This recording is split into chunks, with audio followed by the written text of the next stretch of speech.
안녕하십니까. 연세대 보건대학원 융합보건의료대학원의 감염병 역학을 전공한 권준욱입니다. 오늘 아침에 이제 뉴잉글랜드 저널 오브 메디신에서 아프리카에서 코로나 이후 엠팍스가 얼마나 많이 창궐하고 있는지를 정리한 그런 논문을 보면서 코로나 시기 동안에 우리가 여러 가지 이뮤니티 뎁, 즉 거리두기로 다른 감염병에 노출이 줄어든 것으로 인해서 생기는 면역빛, 또는 코로나 기간 중 거리두기가 우리나라 전반적인 전 세계적으로도 퍼블릭 헬스 인프라를 위축시킴으로써 결핵이라든지 홍역이라든지 각종 호흡기 또 소아 필수 예방접종 대상 감염병에 영향을 준 덕분에 그 이후 이런 감염병들의 발생이 반등을 일으킨 점, 이런 것을 잠깐 얘기하고자 합니다.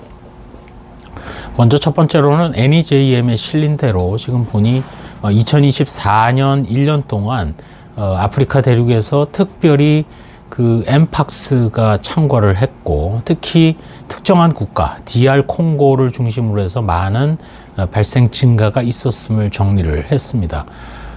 사실은 코로나 후기부터 2022년부터 엠팍스가 좀 등장을 했지만 2023년에는 좀 수그러든 듯이 보였으나 다시 2024년이 되자 아프리카 대륙에서 2024년 초기만 해도 한 6개국에서 엠팍스가 발견이 되다가 여름철이 될 때까지 한 13개국, 그러다가 한 10월까지 한 19개국, 점점점 엠팍스가 2024년에 아프리카로 번져나갔습니다. 엠팍스는 수두와 같은 전파 경로를 가집니다. 긴밀한 접촉, 또 스킨십, 이런 것들이 결국은 전파 경로가 되는데, 코로나19 기간 억눌렸던 여러 가지 사회활동이 다시 재개되면서 특별히 아프리카를 중심으로 이런 많은 감염병이 발생했던 겁니다.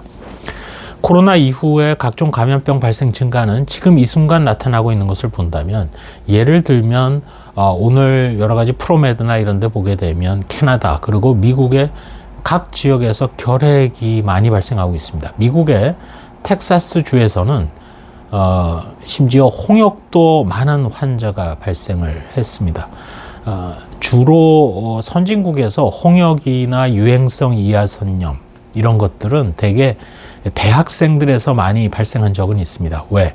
어릴 때 물론 예방접종을 맞았습니다. 근데 인공면역입니다. 인공면역이라는 것은 대개 생백신, 사백신 또는 오늘날에는 mRNA 플랫폼에 의한 백신, 벡터형 백신 등등, 유전자 재조합에 의한 백신, 리컴비네이션 등등 여러 가지 플랫폼을 통해서 백시네이션이 이루어지는데, 어쨌든 인공면역이라는 것은 생성되는 항체가 지속기간이 짧거나 양이 적거나 또는 심지어 세포성 면역에 대해서 체액성 면역보다는 세포성 면역, 쉽게 얘기해서 T셀 이뮤니티의 영향이 좀 적거나 해서 전체적으로 면역이 약하거나 지속기간이 짧습니다.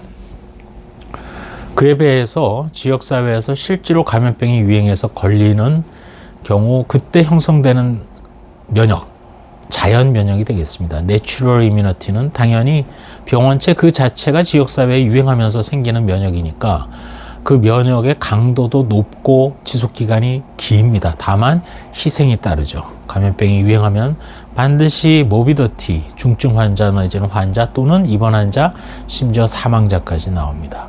이런 일들이 코로나19 거의 한 5년 가까이 거리두기 등을 통해서 우리는 억제되어 왔기 때문에, 그 시기에 방금 말씀드린 대로 미국의 텍사스주나 일부 지역, 캐나다를 중심으로 해서 홍역이 창궐을 한다거나 또는 결핵의 발생이 증가된다거나, 기억하실지 모르겠습니다만 백일해가 다시 등장하거나, 백일해는 또 다른 요인들이 있습니다만 어쨌든 이렇게 감염병이 재등장하는 것을 우리가 볼 수 있습니다.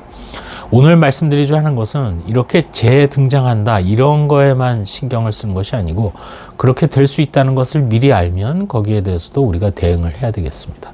그런 면에서 글로벌 헬스를 책임지고 있는 WHO의 리더십이 좀 아쉬운 점이 있고, 이 와중에 기술적으로나 여러 가지 면에서 세계의 공중보건과 방역을 사실상 지원하고 선도하는 미국의 CDC가 매우 위축되고 있는 점도 안타까운 상황입니다.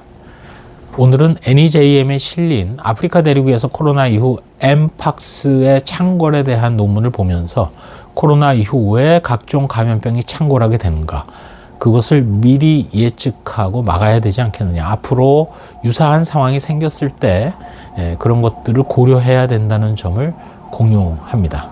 감사합니다.